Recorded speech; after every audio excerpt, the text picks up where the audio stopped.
A serial killer develops a tremendous ego. Once they've committed 1, 2, 3, 5 homicides, they begin to believe that they're no longer operating by the rules of normal man. They can get away with murder.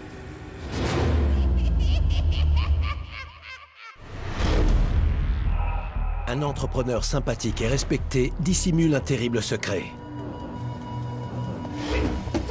Il tue un jeune homme environ toutes les 3 semaines.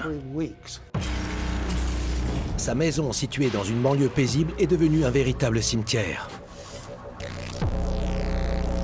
Il lui est arrivé de demander à des employés de creuser une petite fosse dans ce vide sanitaire. Il fallait faire très attention à l'endroit où on creusait. Il a assassiné une trentaine de personnes sans jamais être inquiété. Mais il est à présent sous pression. Gacy était prêt à risquer de tout perdre pour pouvoir continuer à tuer. Ce tueur en série qui aimait se déguiser en clown a sévi bien avant la sortie du célèbre film d'horreur Ça et autres histoires mettant en scène des psychopathes grimés. Voir la douleur dans leurs yeux, les entendre hurler, c'est ce qu'il recherchait. Ça lui procurait un immense plaisir. Voici l'histoire de John Wayne Gacy, le clown tueur.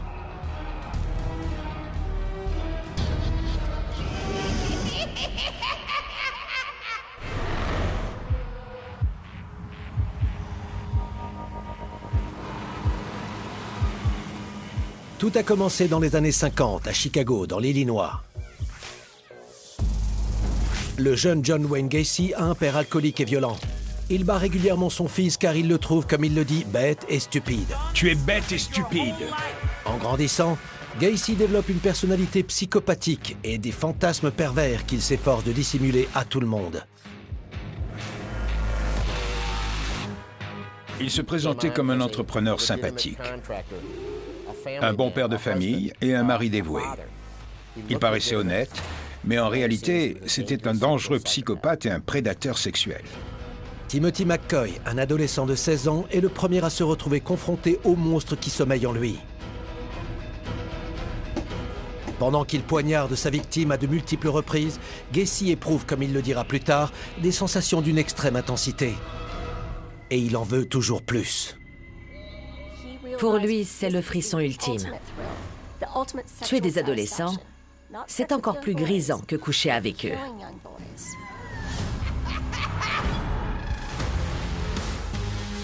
Il décide d'enterrer Timothy sous sa propre maison, dans le vide sanitaire, sombre et humide.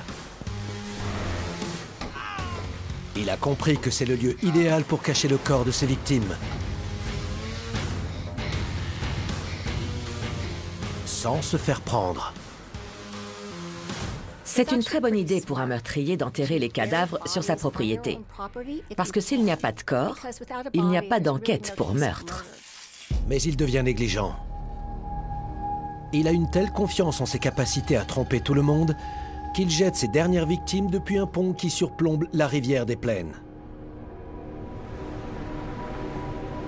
Personne, pas même un jeune homme qui a réussi à lui échapper et qui l'a dénoncé à la police, n'a réussi à le faire inculper. John Gacy n'avait pas peur d'être interrogé, parce qu'il avait une certaine influence. Il donnait de grandes fêtes où venaient des personnalités. Il connaissait des gens importants. Et puis, il s'en était déjà sorti. Mais tout va changer avec sa dernière victime. Après avoir enlevé Rob Pist, un garçon de 15 ans juste à côté de la pharmacie où il travaillait, Gacy finit par attirer l'attention du lieutenant Joe Kozenzak. C'est un enquêteur tenace qui n'a pas l'intention de se laisser tromper par ses mensonges ou ses relations haut placées. Kozenzak est un enquêteur qui se moque de savoir qui est Gacy. Peu importe que ce soit un personnage respecté de tous ou bien un SDF qui vit dans la rue. Il veut savoir si c'est bien le prédateur qui s'attaque aux jeunes. Kozenzak commence à enquêter sur ce suspect, un entrepreneur qui n'engage que des hommes très jeunes. Et ce qu'il découvre est pour le moins troublant. John Wayne Gacy avait un casier judiciaire à cause d'un crime sexuel dans l'Iowa. J'ai pu parler à l'enquêteur qui avait été chargé de ce dossier à l'époque. Il m'a appris que cet homme avait agressé plusieurs jeunes hommes et qu'il avait été condamné pour ces faits. Pendant que Gacy est interrogé au poste de police, Kozenksak et le substitut du procureur Terry Sullivan obtiennent un mandat pour perquisitionner son domicile et tenter de retrouver l'adolescent disparu. Les policiers fouillent dans les moindres recoins. Ils découvrent de nombreux éléments suspects.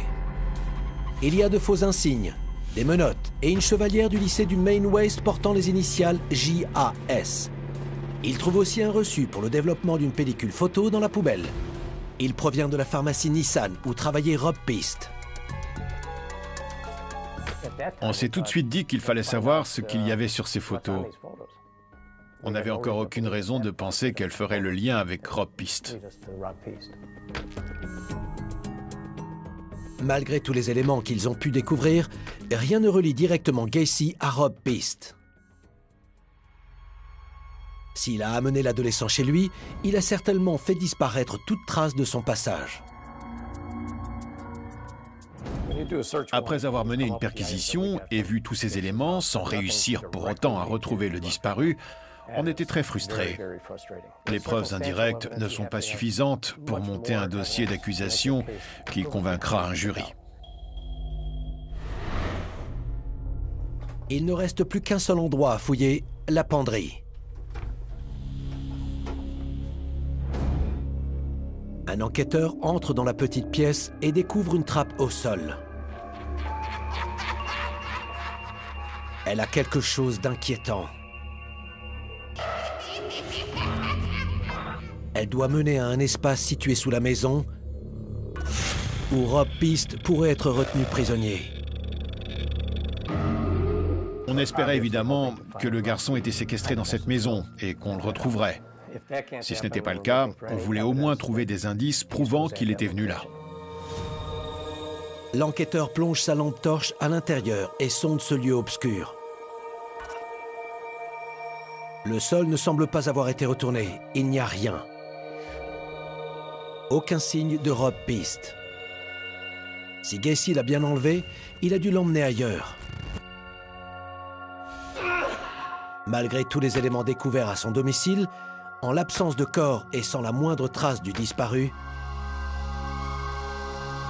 le lieutenant Kozenksak ne peut pas arrêter le suspect pour enlèvement. Il doit le laisser repartir. Cette première perquisition a mis au jour de nombreux signaux alarmants, mais insuffisants pour pouvoir l'arrêter. À ce moment-là, on n'avait aucune preuve matérielle qui le reliait à Rob Piste. On a découvert de nombreux objets insolites qui avaient appartenu à différentes personnes. On ne savait même pas de qui il s'agissait. When they paint the image that I was this monster who picked up like these altar boys along the street and swatted them like flies, I said, this is ludicrous.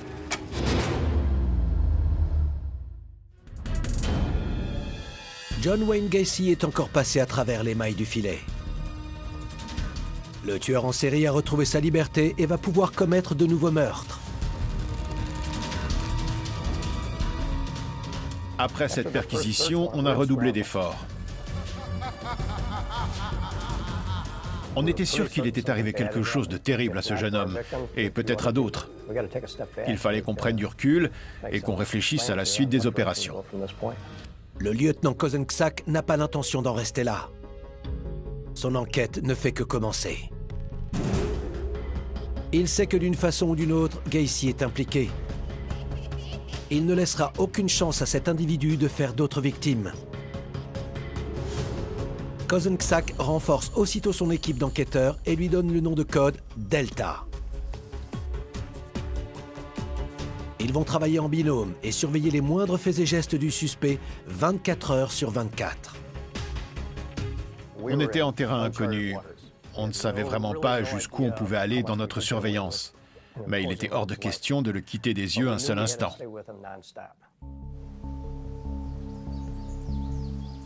Au début, on a fait de notre mieux pour éviter qu'il remarque notre présence. Mais ça n'a pas fonctionné. Alors, à partir de ce moment-là, on a décidé de passer à une surveillance très visible. Les enquêteurs n'ont pas d'autre solution que de changer de tactique. Gacy sait qu'ils le suivent et il attend la moindre occasion d'échapper à leur vigilance. L'équipe Delta décide de resserrer un peu plus sa surveillance. Il est pratiquement impossible de passer inaperçu, surtout à Chicago. Et vu la façon dont Gacy conduisait, il a tout de suite vu qu'il était suivi. Alors on est passé à l'autre option. On a commencé à le surveiller ouvertement. On a compris que le plus important était de ne pas le perdre de vue. Voilà pourquoi on a choisi ce mode d'action. Il n'y avait rien de préétabli. Il n'y avait pas de plan A, B, C, D ou E. On devait simplement s'adapter aux circonstances. L'équipe de surveillance que j'ai mise sur pied était la meilleure que j'aurais pu trouver. C'était des hommes de terrain qui savaient comment réagir dans l'urgence. Quand il se rend compte qu'il est impossible de leur échapper, Gacy change lui aussi de stratégie. Alors que les enquêteurs continuent de le suivre partout, il commence à les présenter comme ses gardes du corps. Parfois, il les présente comme des agents fédéraux, des hommes du gouvernement, avec qui il travaille sur un problème d'importance nationale. Quand il a commencé à nous présenter de cette façon, on ne lui a pas dit d'arrêter son petit jeu. Avec Mike, on a gardé notre sang-froid et on l'a laissé faire. Plus tard, on lui a demandé pourquoi il faisait ça. Et il a répondu « c'est juste pour rire ». Il ne peut pas leur échapper. Ça le rend totalement fou. Il ne le supporte pas. Il réagit d'une manière très puérile, presque enfantine. Il essaie de retourner la situation à son avantage. Ce ne sont pas des policiers qui me surveillent parce qu'ils me prennent pour un ravisseur. Ce sont mes gardes du corps. Il essaie d'enjoliver la situation pour apparaître comme un homme important. C'était une question d'ego, c'était son genre de réagir comme ça. Il avait besoin d'attention, c'était sa personnalité.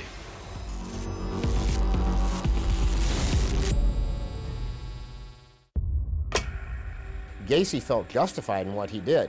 When we really got down to talking of specifics, Gacy said, you know, Bob, he said, I don't understand what the problem is. He said, I killed 33 little punks. Not a one of them was worth a damn. He said, what is the big deal?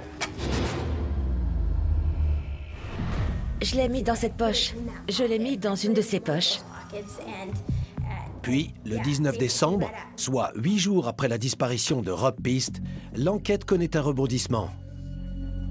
L'une de ses collègues, Kim Byers, fournit un indice capital à la police dont elle vient tout juste de se rappeler.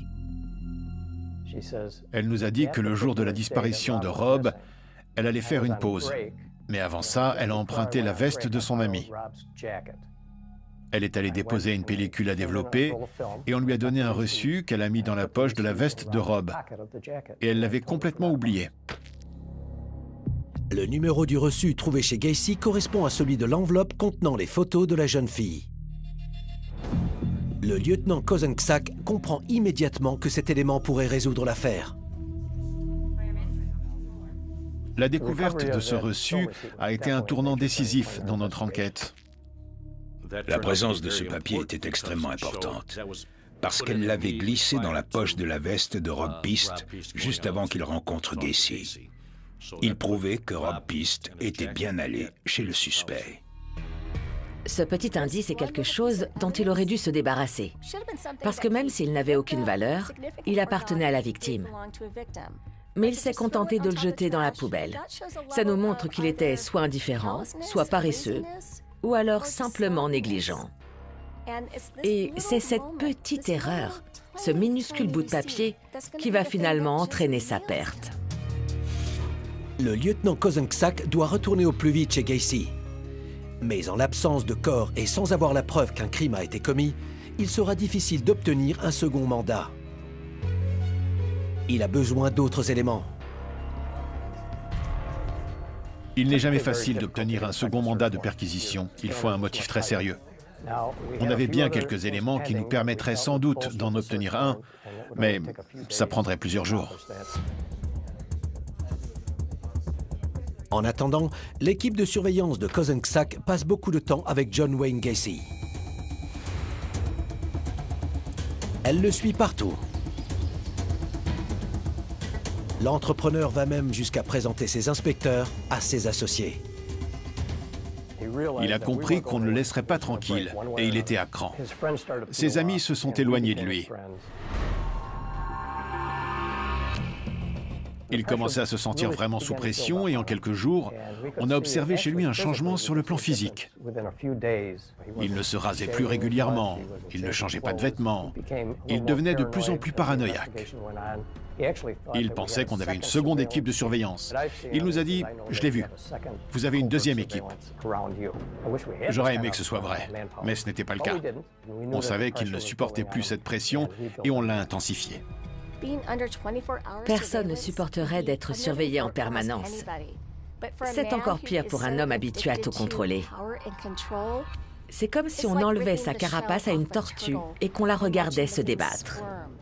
Il se retrouve du jour au lendemain sans défense. Il est incapable d'affronter cette nouvelle situation qu'il ne peut pas maîtriser. Ça le perturbe énormément. Il a une mauvaise humeur, en colère. Il essaie constamment de marquer des points contre les enquêteurs pour retrouver sa position dominante. Il ne supporte plus la surveillance constante qui lui est imposée et son comportement devient de plus en plus imprévisible. Entrez, venez boire une tasse de café. Il tente de sympathiser avec les inspecteurs. C'est contre le règlement, mais vous êtes restés là toute la journée. Il les invite même chez lui, Bienvenue chez moi. là où il a enterré tant de victimes. Vous avez l'air très fatigué après cette longue journée. Ça fait partie du travail. Le clown tueur essaye de leur soutirer des informations. Quand on fait des filatures, on doit se prendre pour un super-héros. Mais les enquêteurs retournent sa tactique contre lui. Il y a des gamins qui vont et viennent. Il le laisse parler. Je reste à la maison, je ne sors pas beaucoup. C'est très aimable à vous de nous laisser entrer chez vous. Il noue un lien avec lui, dans l'espoir d'une révélation. J'aime bien organiser des fêtes, ça permet de se rencontrer. Il n'arrêtait pas de mentir, mais on voulait qu'il continue de parler, dans l'espoir qu'il se trahisse. Après avoir écouté toutes ces histoires, on lui a dit que certaines de ses déclarations étaient fausses. On lui a clairement fait comprendre qu'on savait qu'il nous mentait. Ça l'a déstabilisé. Il a essayé d'être un peu plus honnête ou de changer de sujet. Un jour, je vous présenterai peut-être Pogo. Gacy parle au détective de sa fascination pour les clowns, Je fais le clown pour des galas de charité et des fêtes pour enfants. qui peuvent dire et faire des choses impossibles pour les autres. L'avantage, c'est qu'on est totalement incognito. Il fait même une révélation compromettante. On est pratiquement à l'abri de tout. Selon lui, on peut enfiler un costume de clown pour aller à un défilé. Et là, si on voit une fille assise sur le trottoir, on peut s'asseoir à côté d'elle, l'enlacer et la toucher. Un clown pourrait même tuer en toute impunité. Les clowns peuvent tuer sans rien risquer. J'avoue que j'ai eu du mal à me maîtriser. Je n'en revenais pas, c'était incroyable. Il avait le culot de dire une chose pareille. Il pourrait tuer en toute impunité, c'est vrai. Il ne l'a pas dit une fois. Ce n'était pas une simple gaffe, il l'a répété plusieurs fois. Le clown, c'est le meilleur déguisement du monde. Ils ont le sentiment qu'il se moque d'eux. Il n'hésite pas à dire ce genre de choses devant eux. Il les prend pour des imbéciles qui sont incapables de comprendre ce qu'il leur dit. Et personne ne se doute que c'est moi. Mais il ignore qu'ils sont loin d'être idiots. Ils se disent que c'est lui le crétin. Il s'est trahi. Merci beaucoup, espèce de clown. On pourrait dire que je suis une sorte de mélange de Superman et de Jésus-Christ. Gacy semble perdre pied avec la réalité. Vous n'avez jamais pensé à ça? À certains moments, il semble presque oublier qu'il fait l'objet d'une enquête pour enlèvement. J'aimerais emprunter vos toilettes. Au fond du couloir, première porte à gauche. L'un des deux inspecteurs lui demande alors la permission d'utiliser ses toilettes. Leur hôte ignore qu'il n'est pas le seul à savoir mentir. Cet inspecteur n'a pas l'intention de s'y rendre. Il espère retrouver un objet bien précis.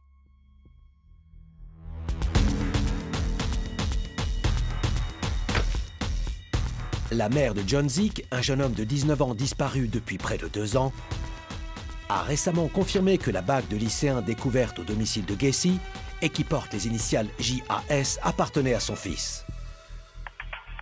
Elle a aussi confirmé que le poste de télévision de son fils correspondait à la description de l'un de ceux aperçus au cours de la première perquisition. À la première perquisition, ils ont vu un téléviseur, mais ils n'avaient aucune raison de l'emporter à ce moment-là. John Zeke, un ancien employé de l'entrepreneur, avait disparu, ainsi que le téléviseur qui était dans sa voiture. On voulait donc savoir si celui qui était chez Gacy pouvait lui appartenir. Muni d'un numéro d'identification fourni par la mère de Zeke, l'inspecteur veut vérifier s'il s'agit bien du même poste. Lorsqu'il finit par le retrouver, il constate que le numéro est identique. Le poste de télévision présent chez le suspect semble donc appartenir à John Zeke. Ces nouveaux éléments leur permettent d'établir un lien entre le prédateur et de nombreuses disparitions. Pendant qu'on recherchait Rob Pist, on a découvert que Gacy avait eu des contacts avec d'autres jeunes hommes qui avaient eux aussi disparu. On a rapidement compris que maintenant, on allait sûrement devoir mener une enquête sur de multiples meurtres. Au fond de nous, on savait que Rob était mort. Après s'être rendu aux toilettes pour ne pas se faire remarquer, l'inspecteur se penche pour tirer la chasse d'eau. À ce moment-là, l'air conditionné se met en marche. Et des relents pestilentiels commencent à se répandre dans la pièce. Impossible de se tromper. Il règne une odeur de mort dans la maison du suspect.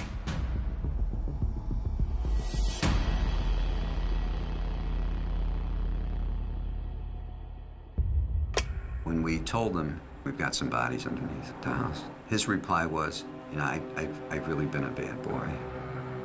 And then he started talking. And he just rambled on for days and confessed. Surveillé 24 heures sur 24, John Wayne Gacy commence à perdre pied. Il s'est mis à boire énormément. Il prenait aussi des pilules. À ma connaissance, il prenait du Valium. Sa déchéance physique était bien visible. C'était étonnant à voir. Ça se passait sous nos yeux. On le suivait jour et nuit. Il ne devait jamais fermer l'œil. Écoutez, je ne connais pas ce gamin. C'est un complot contre moi. Ce n'est rien d'autre qu'un coup monté. Ivre et drogué, Gacy se rend chez ses avocats en espérant obtenir de l'aide. Je ne sais pas de quoi il m'accuse. Il reste devant chez moi et discute en surveillant ma maison. On dirait qu'ils attendent que je fasse quelque chose. Quoi ? Il savait qu'on allait revenir chez lui, et il n'avait aucun endroit où cacher les preuves. Gacy raconte à ses avocats la même histoire qu'à la police. Il est victime d'un coup monté. Il ne sait rien de cet adolescent Rob Pist. Il est innocent. Si je vous dis tout, vous ne répéterez rien? Exactement. Sentant que l'étau se resserre autour de lui, il change brusquement d'attitude. Comptant sur le secret professionnel auquel est tenu tout avocat, il commence à révéler la vérité. Je l'ai fait. Oui, je l'ai tué. J'ai mis une corde autour de son cou. Et j'ai serré. Il a arrêté de respirer. Avant ça, je pense que ses avocats le croyaient innocent et qu'il était vraiment harcelé par la police de Chicago. Pour le premier, c'était un accident. Mais j'ai adoré ça. On se reverra. Après cet aveu, Gacy est épuisé. Il se rend alors dans une autre pièce pour se reposer. Il faut prévenir la police. Oui, tout de suite. Ses avocats descendent rencontrer les inspecteurs qui attendent à l'extérieur. Les deux hommes sont visiblement sous le choc. On voyait bien qu'il était bouleversé. On savait qu'il s'était passé quelque chose, mais il ne pouvait rien dire et on le savait. Il a pris une cigarette. Je me suis penché en arrière et j'ai dit à Dave, il ne l'a même pas allumée. Il tirait des bouffées, il recommençait et il expirait. Il fumait sa cigarette en parlant. Mais elle n'était pas allumée. Ils nous ont dit, si Gacy essaie de partir, tirez dans ses pneus. Ne le laissez pas s'enfuir. Avec Mike, on s'est regardé et on s'est dit, c'est terminé. On en est sûr maintenant. Il a fait des aveux. Je ne peux pas leur reprocher ce qu'ils ont fait. Ils étaient terrifiés. Après avoir compris que Gacy avait sûrement avoué un crime horrible à ses avocats, les inspecteurs savent qu'il est sur le point de craquer. Et ils ne doivent pas le perdre de vue. On a continué à le suivre. Au petit matin, l'état de Gacy ne s'est toujours pas amélioré. On a dépassé les 100 km/h en plein quartier résidentiel. Le tueur en série roule en zigzagant et en frôlant les trottoirs dans les virages. Alors qu'il roule à toute vitesse, les inspecteurs font tout leur possible pour ne pas causer d'accident. Le suspect semble avoir un comportement suicidaire. On a vu qu'il tenait un rosaire à la main. Je ne sais pas à quoi il pouvait penser. Peut-être qu'il priait. On a fini par prendre une décision. On ne voulait pas qu'il se suicide ou qu'il ait un accident. On avait encore besoin de lui parler. Les inspecteurs ont cru qu'il était sur le point de mettre fin à ses jours. Mais John n'aurait jamais fait ça. C'était un narcissique. Il était persuadé qu'il s'en sortirait. Soudain, le tueur en série s'arrête dans une station-service et fait une chose étonnante. Il se dirige vers un pompiste et, devant l'équipe de surveillance, glisse quelque chose dans sa poche. C'est un sachet en plastique contenant de la marijuana. Je ne sais pas ce qu'il cherchait à faire. Il savait parfaitement qu'on l'observait. Il est entré dans cette station-service et ils se sont longuement serré la main avant de se dire au revoir. Ça ne ressemblait pas du tout à John Gacy. Il ne montrait jamais ses émotions. On s'est tout de suite demandé à quoi il jouait. Gacy est complètement ivre et drogué. Il conduit imprudemment. Et maintenant, il distribue de la drogue en public. Les inspecteurs estiment qu'il est temps de l'interpeller. Paradoxalement, alors qu'il a enlevé, torturé et assassiné des adolescents durant 6 ans, John Wayne Gacy est arrêté pour avoir distribué de la drogue. Quand on l'a arrêté, c'était pour nous une énorme satisfaction. Tout n'était pas terminé.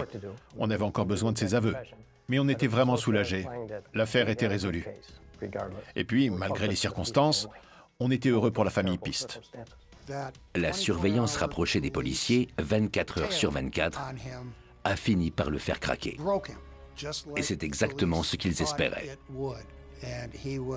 Il suffit de regarder sa photo. Regardez cette photo, et vous verrez un homme complètement brisé.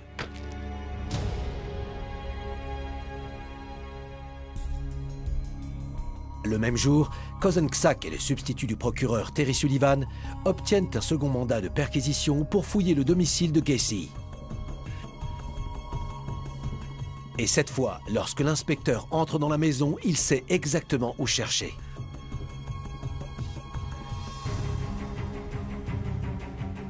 Kozenksak se rend au fond de la salle de séjour et ouvre la porte de la penderie où se trouve la petite trappe.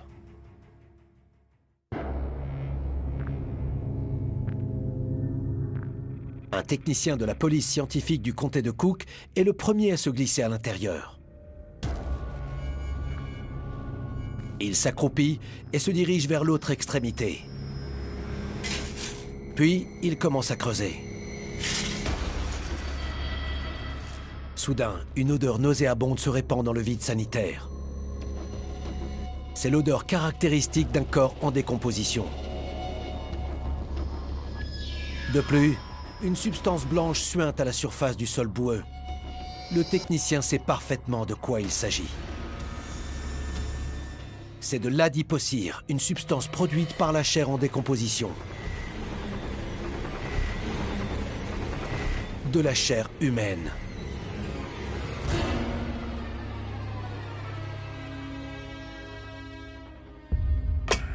The associates that he worked with thought the world of John Gacy. When all this happened, neighbors said, well, we thought he was the salt of the earth. Gacy hid behind that facade of respectability, but at the bottom of that was one of the worst monsters of our time.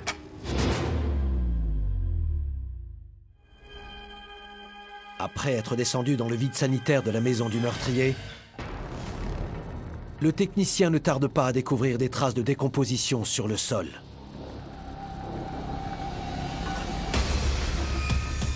Puis, sa pelle entre en contact avec un objet dur. Il écarte soigneusement la terre et fait une découverte macabre. Il s'agit d'un os, d'un bras humain.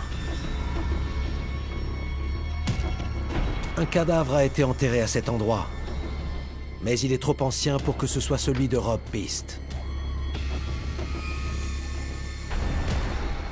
Ce vide sanitaire n'est qu'un monstrueux cimetière. Les policiers savent qu'ils ont trouvé ce qu'il leur manquait pour obtenir l'inculpation de Gacy. Pendant qu'ils étaient en bas, en train de déterrer ses ossements, on s'est dit, cette fois c'est terminé, on le tient. On a arrêté un tueur en série qui aurait pu sévir encore longtemps.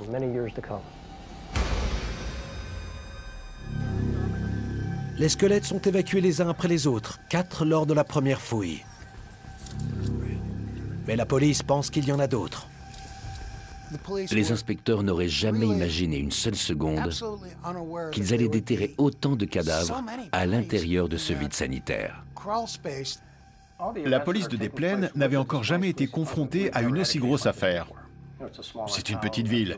Il y a bien quelques meurtres de temps en temps, mais rien de comparable. Au poste de police, Kozenksak annonce la mauvaise nouvelle à John Wayne Gacy. Ils ont découvert son terrible secret sous sa maison. C'est terminé. Mais il a une réaction étonnante. Peut-être trop épuisé pour poursuivre sa mascarade, il avoue enfin la vérité. Je les ai mis sous la maison. Il renonce à la présence d'un avocat et commence à parler. Oui, il y en a plein. Ses aveux ont été terrifiants. En l'écoutant, on aurait presque dit qu'il se vantait. Ils avaient des menottes. J'arrivais derrière eux et je leur passais la corde autour du cou. Pendant qu'on l'écoutait, on se retenait de toutes nos forces pour ne pas se jeter sur lui et l'étrangler. Je pense qu'il doit y en avoir 25. Peut-être 30. On devait paraître détaché et surtout ne montrer aucune animosité. Il fallait l'écouter. Il ne s'arrêtait pas de parler et il semblait très fier de lui. Le psychopathe leur indique que le nombre de corps sous sa maison est nettement plus élevé que ce qu'ils avaient pu imaginer. Il y en a entre 25 et 30. Il dessine même un plan du vide sanitaire. Il indique la position ainsi que l'orientation des corps. John était un perfectionniste. Il a dessiné un plan extrêmement précis sur lequel il a indiqué l'emplacement exact de chaque corps. C'était un plan d'une très grande précision. Ce n'était pas une grande maison. Mais il n'arrêtait pas de trouver de nouveaux corps. Je pense que les hommes qui creusaient avaient du mal à y croire. Quand ils ont sorti ces cadavres de la maison les uns après les autres, ça a dû être très éprouvant pour les familles des disparus. Elles devaient regarder ces sacs en se demandant si c'étaient les restes de leur fils ou de leur frère. C'est ce moment terrible et insupportable où la vérité finit par éclater. On ne veut pas le croire, mais il faut l'accepter. Ensuite, le clown tueur explique tranquillement aux enquêteurs qu'à un moment donné, il n'avait plus assez de place dans le vide sanitaire. Et il s'est donc débarrassé des autres victimes en les jetant d'un pont surplombant la rivière des Plaines. Et il y en aurait peut-être eu 5. Les autorités effectuent des recherches pendant des mois et finissent par retrouver 4 autres corps. Ils sont en si mauvais état que plusieurs semaines supplémentaires seront nécessaires pour les identifier. En 1978, on identifiait les cadavres en utilisant les radios dentaires. On ne pouvait pas utiliser l'ADN à cette époque. On a comparé ces radios à la dentition des squelettes retrouvés dans le vide sanitaire. Des gens ont alors imaginé que leur enfant disparu avait été une victime de Gacy, pas seulement dans cet État, mais à travers tout le pays. Vous imaginez le travail que ça impliquait, c'était énorme. On a monté des équipes pour traiter ces dossiers. Les proches des enfants disparus étaient totalement anéantis. Robert Pist avait disparu devant la pharmacie Nissan le soir du 46e anniversaire de sa mère. 4 mois plus tard, c'est le dernier corps retrouvé dans la rivière. Et c'est l'enquête sur la disparition de cet adolescent qui a permis d'arrêter l'un des pires tueurs en série de l'histoire.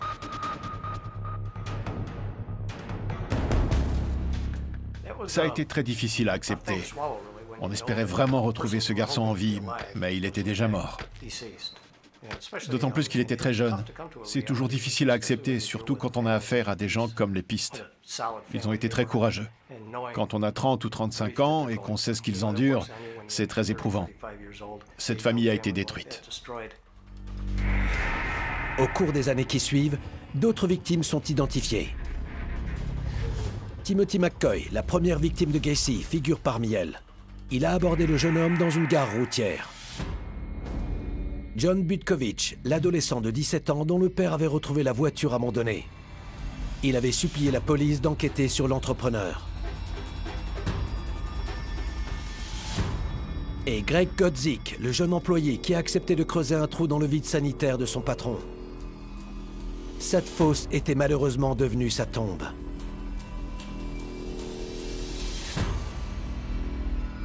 Le tueur en série a fait 33 victimes. Et certaines n'ont toujours pas été identifiées.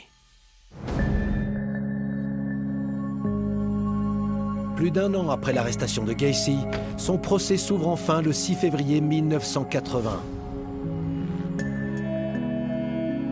Toutes les familles endeuillées sont présentes dans la salle de tribunal où la tension est palpable.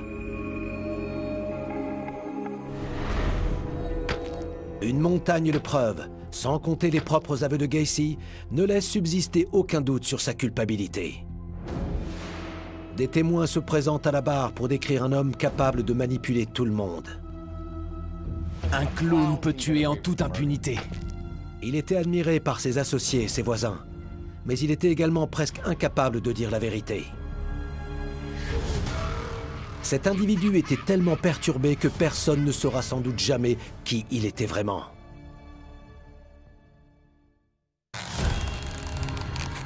Il est facile de dire que c'était le mal, mais c'était un être humain. Ce n'était pas un être surnaturel, c'était d'abord un homme, et il faut l'accepter.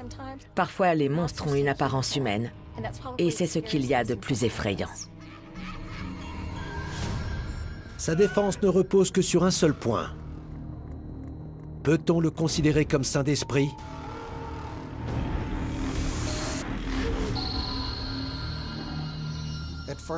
Dans un premier temps, j'ai cru qu'un individu qui avait commis des actes aussi cruels et ignobles était obligatoirement fou. J'ai donc passé 3 ans à essayer de comprendre à quel moment il avait pu perdre pied et sombrer dans la folie. Mais je n'y suis pas arrivé. C'est ce qu'il a détesté dans mon livre. J'ai écrit qu'il avait agi délibérément. Personnellement, je suis convaincu que John Gacy était tout à fait sain d'esprit. C'était un homme manipulateur et égocentrique. Il s'est dit qu'en tuant des adolescents et qu'en se débarrassant de leur corps comme il l'a fait, il ne risquait rien. Il n'avait aucun remords. John Gacy était tout simplement le mal incarné.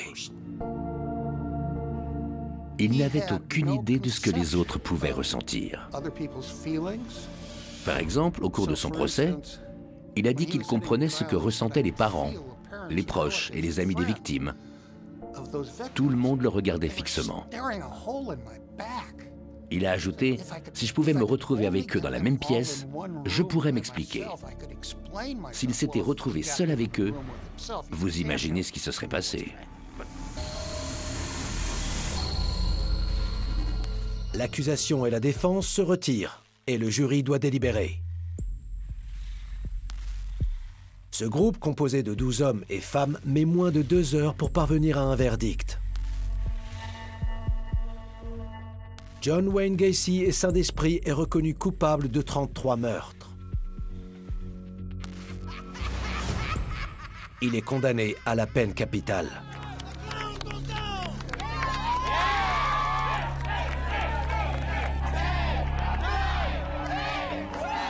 Le soir de l'exécution de John Gacy, il y avait presque une ambiance de fête à l'extérieur. Les gens se réjouissaient de l'exécution de ce tueur en série. Ça a été une véritable soirée de fête pour ces personnes profondément meurtries, à cause de cet homme qui leur avait fait tellement de mal. Il avait causé énormément de dégâts, de tristesse et de douleur dans la communauté.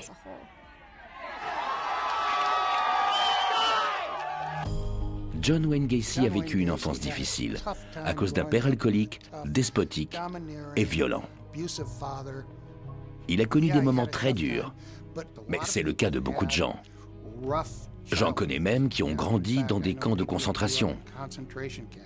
Mais le fait d'avoir vécu ça ne fait pas de vous un tueur en série. John Wayne Gacy a été le premier clown tueur. Son attirance pour les adolescents et sa soif de meurtre ont changé à tout jamais notre façon de regarder ces artistes. La terreur qu'il a inspirée nous rappellera toujours que le mal peut parfois se cacher derrière un simple masque.